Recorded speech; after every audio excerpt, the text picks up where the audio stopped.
On parle souvent du recyclage, mais très souvent, ce sont les bouteilles et le sachet plastique qui sont recyclés. Qu'en est-il de mèches, perruques ou extensions capillaires?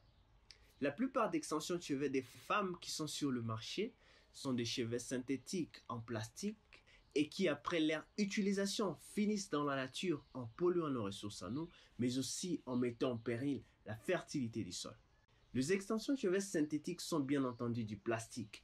Et comme le savons tous, c'est que les matières plastiques prennent plus de 4 siècles à se dégrader et contaminent toute la chaîne alimentaire. N'oublions pas aussi que les matières plastiques représentent 6% des émissions de gaz à effet de serre, ce qui entraîne les changements climatiques. Par ailleurs, des recherches réalisées par les réseaux internationaux d'élimination des polluants, IPN en sigle, ont prouvé que l'exposition prolongée du plastique sur les corps humains pourrait entraîner la lésion cérébrale, l'infertilité et les cancers. Très chères dames, vos traits sont de bombes. Ils vous tuent à petit feu. À part cela, plusieurs femmes expérimentent des irritations du corps chevelu, des blessures et de pertes de cheveux suite à l'utilisation de cheveux synthétiques. Outre les problèmes sanitaires et environnementaux, il y a aussi un enjeu économique certain. Selon le Fonds monétaire international, les continents africains perdent chaque année 9 milliards de dollars uniquement dans l'importation de cheveux synthétiques et humains. N'est-ce pas un manque à gagner pour notre continent? N'est-ce pas une opportunité d'affaires pour nous?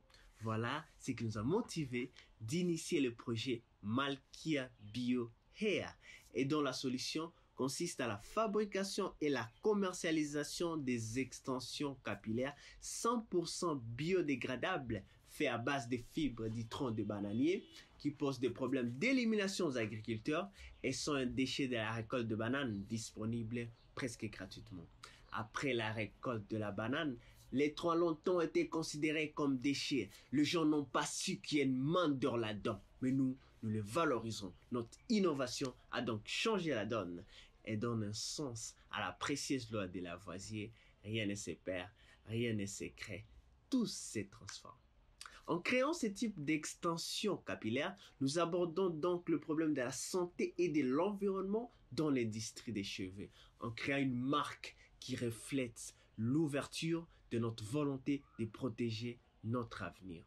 L'objectif de ce projet est de valoriser le déchet agricole et plus précisément le tronc de bananier en extension de cheveux écologique. Notre vision est de réinventer les goûts des femmes en matière d'extension capillaire et compétir avec les extensions de cheveux synthétiques et humains importées. Nos propositions de valeur sont donc les suivantes. Premièrement, nos extensions de cheveux sont faites à base de fibres naturelles, c'est-à-dire non toxiques pour les humains et l'environnement.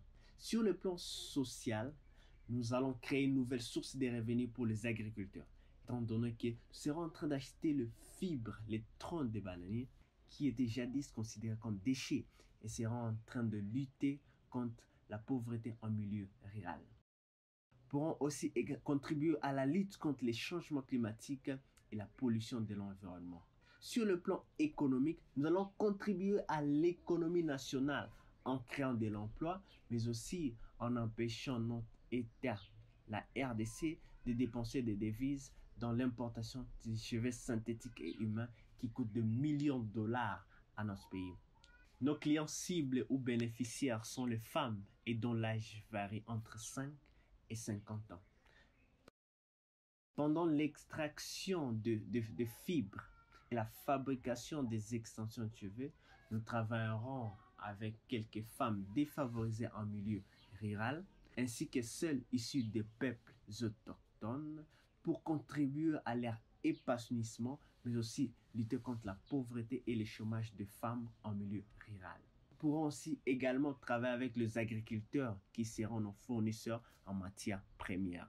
Nous allons donc contribuer à l'atteinte de plusieurs objectifs de développement durable, dont notamment l'ODD 1 sur la lutte contre la pauvreté, l'ODD 3 sur la santé et le bien-être, l'ODD 6 sur l'eau et l'assainissement, l'ODD 13 sur les mesures visant à lutter contre le changement climatique, l'ODD 14 sur la vie sous l'eau et l'ODD 15 sur la vie sur terre. Enfin, il faut comprendre que la banane a une importance économique majeure pour de nombreux pays et vitale pour le moyen de subsistance et la sécurité alimentaire des milliers de petits agriculteurs en RDC. Notre projet renforcera donc la contribution du secteur à la croissance économique et pourra contribuer à lutter contre la pollution plastique, la faim, la pauvreté rurale et les changements climatiques.